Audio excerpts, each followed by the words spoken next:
चित्तम येषां चरण सानिध्यात् जीवा मुक्ता भवन्ति साखरे वंश विख्यातं ज्ञानदान परायणं विनायकं गुरुं वन्दे भवबन्धविमुक्तये ज्ञान प्रताप विलसत् वचनामृतं च अद्वैत भाव पटुतारहित बुद्धिरस्य ज्ञानेश्वरस्य भगवान् अवतीर्णयो श्रीरंगनाथ गुरुराज नमोस्तु तुभ्यं। श्रवण मनन निधि ध्यास करिए साक्षात्कार सच्चिदानंद पर ब्रह्म हूँ कहे छे वेद पुकार। पंचीकरण या ग्रंथामध्ये 36 क्रमांकाची चौपाई चालू आहे। प्रथम वेदांत शास्त्राचे श्रवण करावे। वेदांत शास्त्राचं पहिल्यांदा श्रवण करायचं म्हणजे ऐकायचं। वेदांत म्हणजे वेदाचा अंतिम सिद्धांत, वेदाचा सर्वोच्च सिद्धांत ब्रह्म सत्यम जगन मिथ्या जीवो ब्रह्मैव नापरः, की ब्रह्मतत्व सत्य आहे आणि जीव ब्रह्मरूप आहे। ज्याला कळतं त्याला जीव म्हणावं आणि तुम्हाला कळतं हा तुमचा अनुभव आहे आणि तुमचं ऐक्य ब्रह्मतत्वाशी आहे। म्हणजे आता जीवपणा राहिलेला नाही। या उपाधीमध्ये आपण प्रगट आहोत। हे शरीर, हे श्वास, हे इंद्रिय, हे मन, हे अंतकरण, ह्या उपाधीमध्ये आपण प्रगट आहोत आणि ही प्रगटता परिच्छिन्न आहे, ही संपणारी आहे।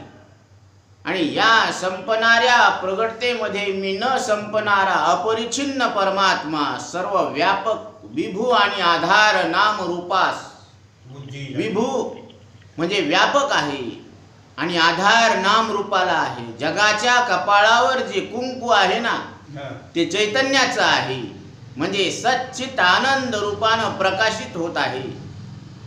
आणि नाम आणि रूप हे तिचं कपाळ आहे। तिच्या कपाळावर चैतन्याचं कुंकू झळकाय लागलं म्हणून या सृष्टीमध्ये शोभा आलेली आहे। एका जनार्दनी एकपणे उभा चैतन्याची शोभा शोभत असे।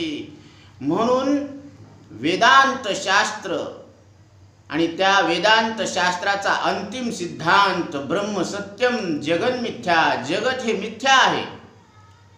आरशातलं प्रतिबिंब पाहणारच विपरीत रूप आहे, तसं ब्रह्माचंच विपरीत रूप ही सृष्टी आहे, हे जगत आहे। म्हणून याला विवर्त म्हटलेलं आहे।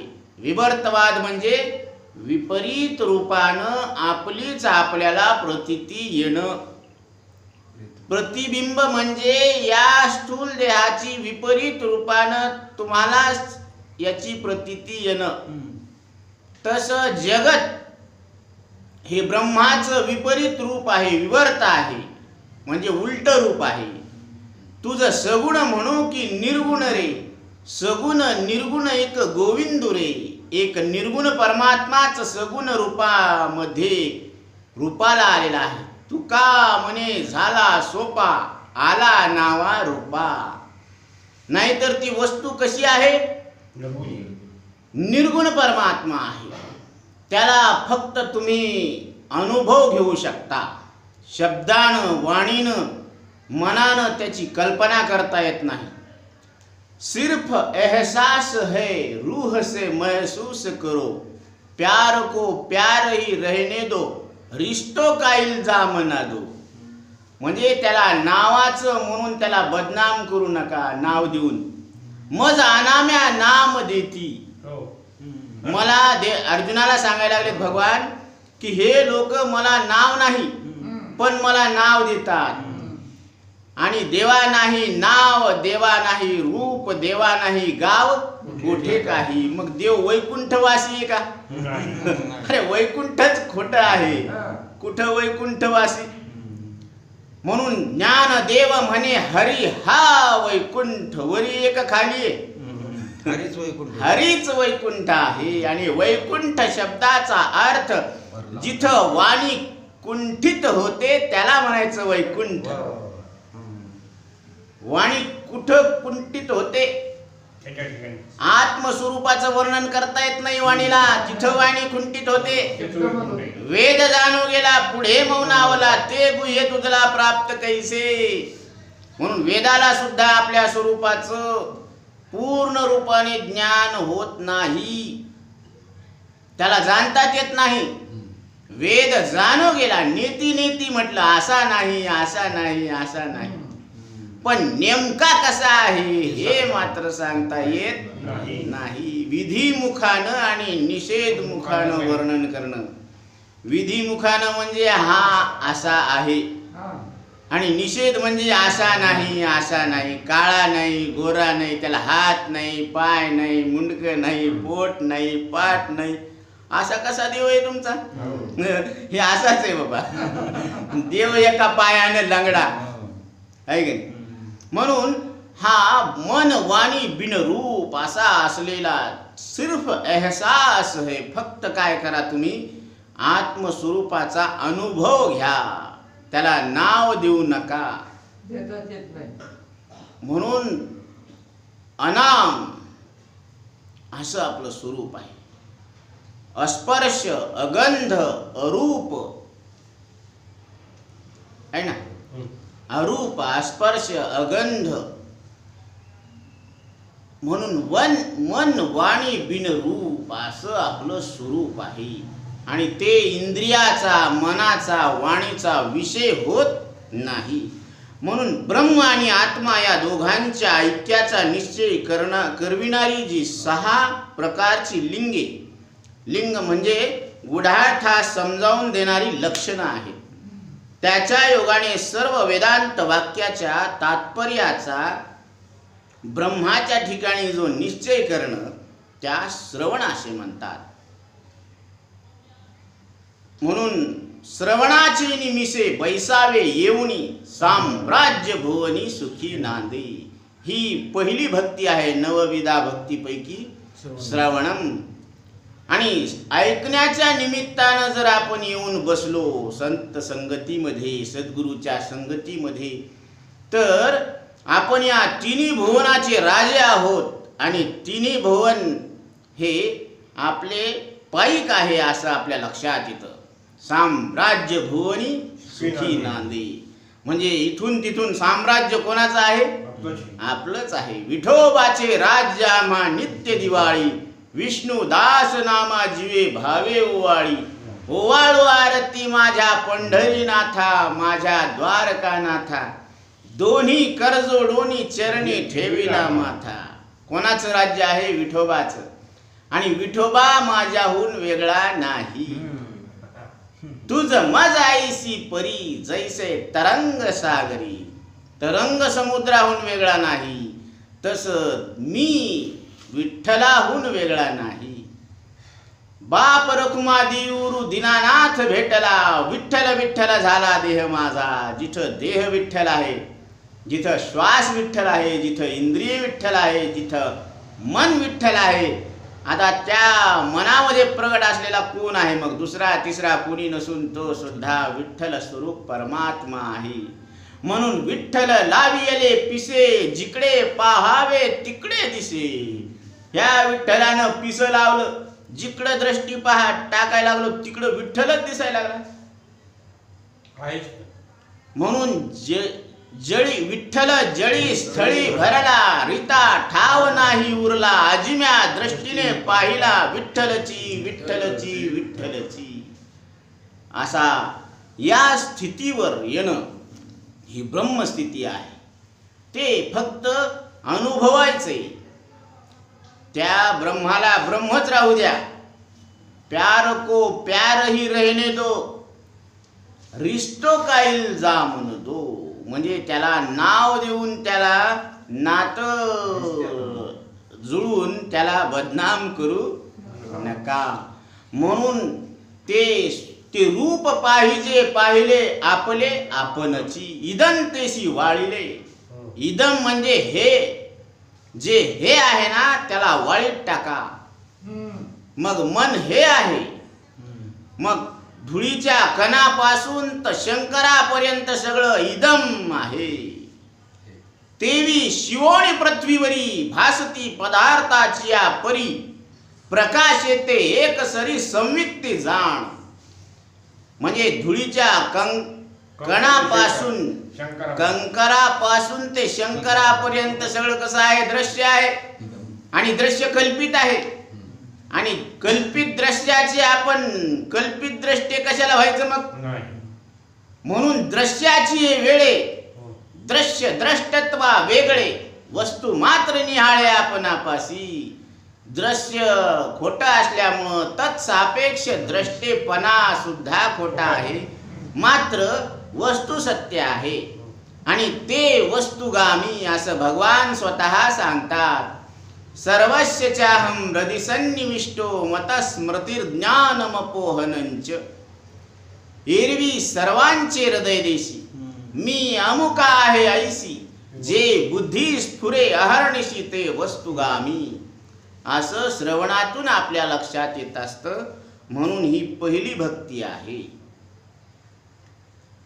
6 प्रकारची लिंगे व त्याची लक्षणे कोणती आहेत ते शिष्यानं इथं शंका केलेली आहे. आणि त्याचं सद्गुरू त्यावर सांगतात की उपक्रम उपसंहार आदी 6ची लक्षणे. उपक्रम आणि उपसंहार हे पहिलं लक्षण आहे. दुसरं अभ्यास, तिसरं अपूर्वता, चौथं फल, 5वं अर्थवाद आणि 6 उपपत्ती. हे षडलिंग म्हणतात याला. तर उपक्रम आणि उपसंहार म्हणजे काय, तर प्रकरणाच्या योगाने प्रतिपाद्य सांगायचा किंवा मांडायचा किंवा जे ध्येय आहे, लक्ष्य आहे, जो अर्थ त्याचे प्रकरणाचे आरंभी जे प्रतिपादन म्हणजे सांगणं किंवा मांडणं करतात त्यास उपक्रम म्हणतात. व शेवटी जे प्रतिपादन म्हणजे सांगणं करतात त्यास उपसंहार म्हणतात. म्हणजे थोडक्यात आरंभ आणि समारोप. याला काय म्हणायचं, उपक्रम आणि उपसंहार. उदाहरणार्थ छांदोग्य उपनिषदाच्या 6व्या अध्यायात प्रकरणाच्या योगाने प्रतिपाद्य जी एक अद्वितीय आणि स्वगत सजातीय विजातीय या भेदा वाचून असणारी ब्रह्मवस्तू, तिचे प्रतिपादन प्रकरणाच्या आरंभी करून प्रकरणा शेवटी हे सर्व जग आत्मरूप आहे असा उपसंहार केलेला आहे. तर छांदोग्य उपनिषदामध्ये हे वर्णन आलेलं आहे की आत्मा अद्वितीय आहे. अद्वितीय म्हणजे तिथं द्वैत नाही. दुजे खंडे तरी उरला तो अवघा हरी, आपणा बाहेरी न लगे ठाव धुंडावा. आता द्वैत खोटं ठरलं म्हणजे आता खाली काय उरलं, आता जे उरलं ना ते अद्वैत परमात्मा ब्रह्मरूप, ते तुमचं आमचं सगळ्यांचं एक स्वरूप आहे. आणि ते परत कसं आहे, स्वगत सजातीय विजातीय भेद रहित. स्वगत म्हणजे स्वतःत भेद नाही. जसं शरीराला अवयव आहे, 2 हात 2 पाय, तसं आपल्याला अवयव आहेत का, नाही. मग आकाश निरवयव आहे, सावयव आहे का, सावयव म्हणजे अवयववान, आणि निरवयव म्हणजे ज्याला अवयवच नाही. आकाशाला हात आहे का, पाय आहे का, मुंडक आहे का, पाठ आहे का, पोट आहे, तरी नाही का, आहे. फक्त त्याला शब्द गुण लागल्यामुळं त्याचा तुकडा पडला म्हणून त्याला निरवयव म्हणता येत नाही. आणि आपल्याला अवयव आहेत का, नाही. म्हणून आपण निरवयव आहोत, कारण आपल्याला गुण नाही. आपण निर्गुण आहोत. शब्द स्पर्श रूप रस गंध या 5 विषयाला जाणणारे. आता इथं आपण निर्गुण परमात्मा निरवयव आहोत. शरीर सावयव आहे. आणि विजातीय, बरं का, विजातीय म्हणजे स्वहून भिन्न जो विषय आहे तो विषय सत्य नसल्यामुळं, दुसरं म्हणजे द्वैत सत्य नसल्यामुळं विजातीय भेद नाही.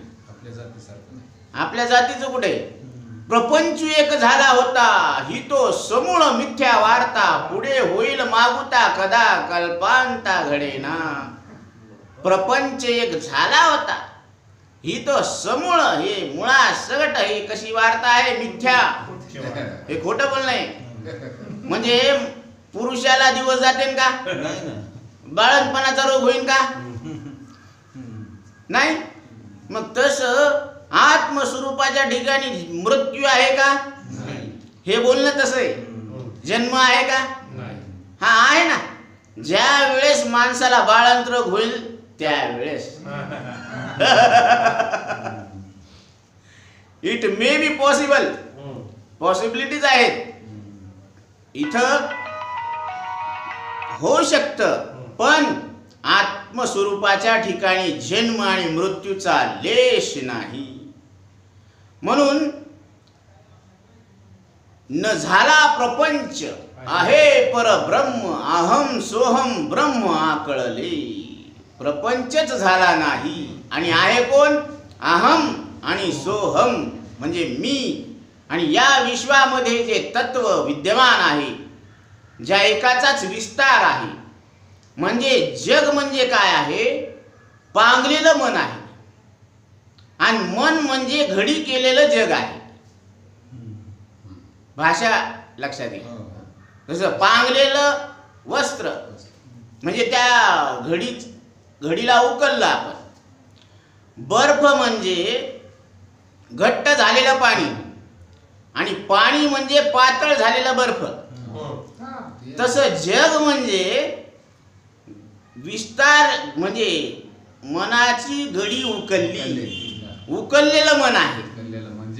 हा. आणि मन म्हणजे घडी केलेलं जग. आलं का लक्षात? आता मन आणि जग दोन नाहीत ना. मग जे मनात आहे तेच जगात आहे. उलट जगाचे संस्कार म्हणजे मन आहे. आणि ती घटना घडून जाते आणि त्याचे संस्कार तसेच राहतात. मग वृक्ष जिवंत आहे आणि लाकड म्हणजे काय? हे मेलेले झाड येते, हे झाडाचे मुडदे येते. लाकूड म्हणजे काय? झाडाचे मुडदे. मग त्या मुडद्यामध्ये जीव आहे का आता? नाही. तसं मन म्हणजे काय आहे? मन म्हणजे मेलेलं जग आहे आणि जग म्हणजे जिवंत मन आहे. थोडं लक्षात घ्या की मन म्हणजे मेलेलं जग आहे, म्हणजे संस्कारच आहेत ना ते. आणि संस्कार आहेत म्हणल्यावर ते भूतकाळात गेले ना. ते घटना घडली की त्याचे संस्कार झाले, घटना घडली त्याचे संस्कार झाले. म्हणजे संस्कार म्हणजे काय? मृत संस्कार आहे. ती घटना घडून गेली म्हणजे संस्कार शब्दाचा अर्थच काय? मृत आहेत. ते मृत झालेल्या घटना, भूतकाळातल्या घटना म्हणजे काय? आता बालपण म्हणजे काय? बालपण मेलं आणि त्याचे संस्कार म्हणजे मेलेल्याचे संस्कार कसे राहणार? मृतच राहणार ना. मग मृत संस्कार आहेत. म्हणजे मन म्हणजे मृत जग आहे आणि जग म्हणजे जिवंत मन आहे. कारण लाईव्ह थेट प्रक्षेपण चालू आहे. चित्रीकरण कसं आहे? लाईव्ह चालू आहे ना. डोळ्याद्वारे रूप दिसायला लागलं, कानाद्वारे शब्द ऐकू यायला लागले, जिभेद्वारे रस कळायला लागला, नाकाद्वारे गंध कळायला लागला, त्वचेद्वारे स्पर्श कळायला. लाईव्ह थेट प्रक्षेपण चालू आहे ना. मग हे जग म्हणजे जिवंत मन आहे. आणि या जिवंत जगामध्ये जिवंत समाधी दिलेली आहे. म्हणून ज्ञानोबरायांचा हा संजीवन समाधी सोहळा, संजीवन समाधी दिलेली आहे तुम्हाला आम्हाला. चालती बोलती समाधी दिलेली आहे. आणि चालती बोलती समाधी कशी असते? चालती बोलती समाधी असणं म्हणजे अंतकरणामध्ये इंद्रियाद्वारे जगाचा अनुभव येणं आणि इंद्रिया वाचून अंतकरणात आठवणींचा अनुभव येणं. पण ह्या दोन्ही विषयामध्ये मिथ्यात्व निश्चय असल्यामुळं त्यांचा आपल्या अंतकरणावर कुठलाच परिणाम होत नाही. ही संजीवन समाधी आहे. ही चालती बोलती समाधी आहे. जसं प्रतिबिंब पाहून तुमच्या अंतकरणामध्ये सांडी मांडी परते टाकी असा भाव उत्पन्न होत नाही की हे धरसोड करत नाही. तुम्ही त्याच्याबद्दल समाधिस्थ आहात. स्वप्न चित्र पुतळे हे पाहिल्यानंतर तुमच्या अंतकरणामध्ये चलबिचल होत नाही, चंचलता येत नाही. तसं जागृत पदार्थ आणि स्मृती ज्ञानाला पाहून जाणून तुम्ही चंचल होत नाही, तुमचं मन चंचल होत नाही. म्हणून तुम्ही त्याच्याबद्दल आता कसे आहात? समाधिस्थ. फक्त त्याचा अहसास म्हणजे अनुभव घ्यायचा. त्या प्रतीती रसाचा ओतला भाव, अशी प्रतीती असा अनुभव आपल्या अंतकरणात यायला लागला आणि तो अनुभव आपण फक्त पाहायचा. लाईव्ह टेलिकास्ट फक्त पाहायचं. तुका म्हणे उगे राहा, जे जे होईल ते ते पहा. त्याला फक्त आपण साक्षी रूपानं पाहायचं. म्हणून इथं सद्गुरू सांगतात की उपक्रम आणि उपसंहार. तर संत वचनी धरा भाव. संताच्या वचनानं काय करायचं? आपण भाव धरायचा. तेने सर्व निरसे भेव. त्याच्यामुळं सगळा भेव आपला काय होत असतो? निराश होत असतो. भीतीचा निराश होत असतो. एका जनार्दनी देव प्रत्यक्ष भेटे. जनार्दन स्वामी सांगतात की यामुळं काय होत असतं? प्रत्यक्ष देवाची भेट होत असते. म्हणून उपक्रम आणि उपसंहार याचा अर्थ आरंभ आणि शेवट, त्याचा शेवट, समारोप. आता अभ्यास लक्षणाबद्दल सांगतात की प्रकरणात प्रतिपाद्य असे जे अद्वितीय ब्रह्मवस्तू त्याचे प्रकरणामध्ये वारंवार म्हणजे नेहमी जे प्रतिपादन करणे त्याला अभ्यास म्हणतात. छांदोग्य उपनिषदात उद्दालक मुनींनी श्वेतकेतू नावाचा आपला मुलगा, आपल्या मुलाला ते तू आहेस, तू प्रत्येक आत्मा, ते ब्रह्म आहेस, असा उपदेश 9 वेळेला वारंवार केलेला आहे. तर या अशा उपदेशालाच अभ्यास म्हणतात. तर आता आपल्या पाठामधून किती वेळेस आपण ऐकलं की ते ब्रह्म तू आहेस, ते ब्रह्म तू आहेस. हे वारंवार वेळोवेळा सतत ऐकणं यालाच काय म्हणायचं? मग आता अभ्यास वेगळा करायचा का अभ्यास चालू आहे? चालू आहे. Live telecast. म्हणून अभ्यासाहुनी गहन पार्था मग ज्ञान, आणि ज्ञानापासून ध्यान विशेष जे हे विशेष रूपानं ध्यान प्रगट होत असतं. कारण ज्या वेळेस सगळ्या अंतकरण वृत्त्या शांत होतात म्हणजे सगळं पाणी काय होतं, त्याच्यातला गडूळपणा गाळ खाली बुडाला बसतो आणि मग पाणी नित्तळ दिसतं. मग इथं वाऱ्याचं हलणं सुद्धा नसतं. म्हणून चंचलता सुद्धा नसते, म्हणजे रजोगुण नसतो. गाळ नसल्यामुळं तमोगुण नसतो. आणि आता ते स्वच्छ असल्यामुळं सत्वगुण असतो. सत्वात संजायते ज्ञानम. आणि त्या सत्व संपन्न मनामध्ये आता हरीची समाधी लागायला काही वेळ लागत नाही. विलंब न लागता समाधी हरीची समसुखे वीन न साधेल जाण द्वैत बुद्धी. द्वैत बुद्धीमध्ये हरीची समाधी लागणं शक्यच नाही. आणि अद्वैत बुद्धीमध्ये हरीची समाधी लागल्याशिवाय पर्याय नाही. म्हणून संताच्या संगतीत विवेक प्रखर करून आपण आपली मुक्ती ध्यानात घ्यायची. तुका म्हणे मुक्ती परिणिली नवरी, आता दिवस चारी खेळीमिळी. आता जे उरलेले आयुष्य आहे ते खेळीमिळी म्हणजे आनंदानं करायचं. श्रवण करायचं, आनंदानं करायचं. अभ्यास करायचा, आनंदानं करायचं. का आनंदासाठी करायचं? आणि आधी आपलं लक्ष काय होतं? आनंदासाठी. कारण अंतकरणामध्ये अज्ञान होतं आणि अज्ञान अवघे हरपे, विज्ञान निशेष करपे. मग ज्ञान ते स्वरूपे होऊन ठाकी. मग ज्ञान हे आपलं स्वरूपच आहे असं लक्षात येतं. का त्याला करायची गरज आहे का? बाबर सारलं की पाणी आहेतच आहे खाली. तसं अंतकरणावर आलेली ही जी काजळी आहे ना अविवेकाची, ती बाजूला सारायची. मी अविवेकाची काजळी फेडून विवेक दीप उजळी, तय योगिया पाहे दिवाळी निरंतर. त्याच्यात कुठलाच अंतर नाही.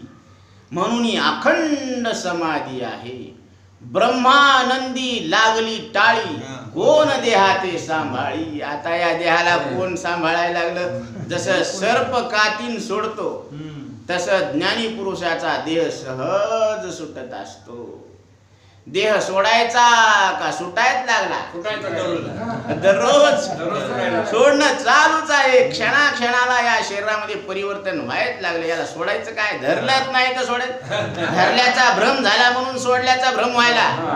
म्हणजे एका भ्रमानं दुसऱ्या भ्रमाची निवृत्ती व्हायली. कायमच मुळा सगळं अज्ञान कुठं निवृत्त व्हायलं? म्हणून मूळ अज्ञान चित्तव लटुके, मा तयाचे कार्य हे केतुके. मूळ अज्ञानच काय आहे? लटके. आता लटके म्हणल्यावर खोट आहे ना. म्हणून लटके माझे, लटके तुझे, लटके ओझे लटक्याचे, हे सगळं लटकच आहे. म्हणून लटिका व्यवहार सर्व हा संसार, वाया येर झार हरी वीन. म्हणून हा सगळा संसार लटका आहे आणि त्या लटक्यामुळं लटकच येणं जाणं आहे. एका माणसाला कारागृह झाला, 24 वर्षाची त्याला सजा मिळाली आणि इतक्यात त्याला जाग आली. मग त्याचं जेलमध्ये जाणं आणि येणं संपलं का संपवायचं? कारागृहच खोटा होता तर येणं जाणं संपवायची काय गरज आहे? मग ते आत आहे का बाहेर आहे का पॅक आहे? ते आत नाही बाहेर नाही. त्याला बंद करायची गरज नाही, त्याला सोडवायची सुद्धा गरज नाही, कारण ते कारागृहच खोटा होता. म्हणून भ्रम होता तो. तसं लटक जग आहे म्हटल्यानंतर बंधन कसं आहे? लटकच आहे ना. बंधनची नाही ठावे, मुक्त कासया म्हणावे. मग आपल्याला मुक्त व्हायचं का? हो, झालो असतो ना. जर बंधन खरा असला असतं तर तेरे मेरे बीच में कैसा है ये बंधन अनजाना, ना तूने नहीं जाना ना मैंने नहीं जाना, खरंच नाही जाना. आहेच कुठं बंधन? आता सगळे ढोर एकमेकाला त्यांच्या नाकामध्ये जी येसन टाकली, कुणी टाकली? त्याच्या गळ्यात शिवळा कात्याने असं शिवळाट्यामध्ये मुंडकं खुपसिलं का? आपण घातलं ना. म्हणजे ते दोरीनं बांधलेले आहे. आणि माणसं कसं काय बांधलेले ते बंधनच दिसत नाही ना. म्हणून खरं सांगेत ना ते कैसा आहे हे बंधन अंजाना. म्हणून हे शब्दानं बांधलेले आहेत, चुकीच्या शब्दानं बांधलेले आहेत आणि योग्य संताच्या शब्दानं हे एक रूप होणार साधू संताच्या शब्दानं. कारण एक हरी आत्मा जीव शिव समा, वाया तू दुर्गमा न घाली मन. म्हणून सद्गुरूच्या संगतीत लक्षात येत असतं की आपलं स्वरूप एक आहे. म्हणून दोन उपाधी आहेत पण स्वरूप कसं आहे? एक आहे. म्हणजे उपाधिकृत भेद आहे आणि म्हणजे उपाधी खोटी आहे, म्हणजे भेद खोटा आहे. म्हणजे खोटा भेद असणं म्हणजे वास्तविक अभेद असणं. तर ही अभ्यास आहे. अभ्यासाहुनी गहन पार्था मग ज्ञान. आणि आता ज्ञानापासून ध्यान विशेष. जे आता जे ध्यान लागणार आहे त्याच्यामध्ये बिलकुल कुठलाही म्हणजे काय येणार नाही. आता अडथळा निर्माण होणार नाही. कारण ते मन आता कुठं लागलेलं आहे? येणे सोसे मन झाले हाव भरी, परत माघारी येत नाही. आधी त्याला कोंडू कोंडू धरी न जीवे, देह भावे पूजिन. आधी कोंडू कोंडू ठेवावं लागत होतं, आता त्याला कोंडायची सुद्धा गरज नाही. येणे सोसे मन झाले हाव भरी. हा परिणाम कशाचा आहे? अभ्यासाचा. हे परिवर्तन होत असतं, अभ्यासानं होत असतं. म्हणून संत भेटती आजी मज, तेने झालो मी चतुर्भुज. दोन्ही भुजा स्थूळी सहज, दोन्ही सूक्ष्मात वाढल्या. म्हणजे संत भेटल्यानंतर काय होतं? दोन भुजा तर स्थूल देहाला आहेतच ऑलरेडी, पण दोन सूक्ष्मात वाढल्या. म्हणजे त्या कोणत्या वाढल्या? पहिली भुजा ब्रह्म सत्यम आणि दुसरी भुजा जगन मिथ्या. अनुभवाला येणारं विश्व हे खोटं आहे आणि त्याचे द्रष्टे साक्षी आपण ब्रह्मरूप आहोत. अशा दोन भुजा वाढल्या. आता हे म्हणते बायको भेटती आजी मज, तेने झालो मी चतुर्भुज. दोनाचे चार, चाराचे 16. वेल मांडवावर जाऊन सगळे एकदाच मसनात जाऊ. मरती मेली नेनो किती, हाची लाभ यांचे संगती. आणि इकडं कसं आहे, बैसदा संताचे संगती, कळो आले कमळापती. आपले कोणीच नव्हती, निश्चय चित्ती दृढ झाला. ते म्हणतात महाराज आम्हाला कोणीच नाही, माग नाही पुढं नाही. बरं आहे ना, माग नाही म्हणजे कारण नाही आणि पुढं नाही म्हणजे कार्य नाही. म्हणजे कार्य कारण भावना भावातीत आहोत. बरं आहे ना, हे ताणत नाही. म्हणून एकट्यात आपल्याला करमत नाही. एकट्यात करमत का नाही करमत. म्हणून एकले न कंठेची वैकुंठ केले 14 भुवन. म्हणून केले 14 भुवने. एकल्याला कर्म न गेलं म्हणून 14 भुवन तयार केले. पहिले कोठेच नव्हते काही, चंद्र सूर्य तारा नाही. म्हणून हे आपल्याच कल्पनेचा विस्तार आहे. जसं स्वप्नसृष्टी म्हणजे काय आहे, तुमच्याच एकत्वाच्या अज्ञानामुळं अनेकत्वाचा भास झालेला आहे. तसं आत्मस्वरूपाच्या अज्ञानामुळं हा प्रपंचाचा भास आपल्यालाच होत आहे. म्हणून अशी ही भेट आहे आणि या भेटीतून असा आपला अभ्यास होत असतो. तर इथं तिसरं लक्षण आहे ब्रह्माची अपूर्वता. अपूर्व म्हणजे जे कधीच ऐकलेलं नाही. प्रकरणाने प्रतिपादित अशा अद्वितीय वस्तूचे इतर प्रमाणांनी जे अविषयीकरण म्हणजे जे विषय होत नाही प्रतिपादन होण्याची अशक्यता त्यास अपूर्वता म्हणतात.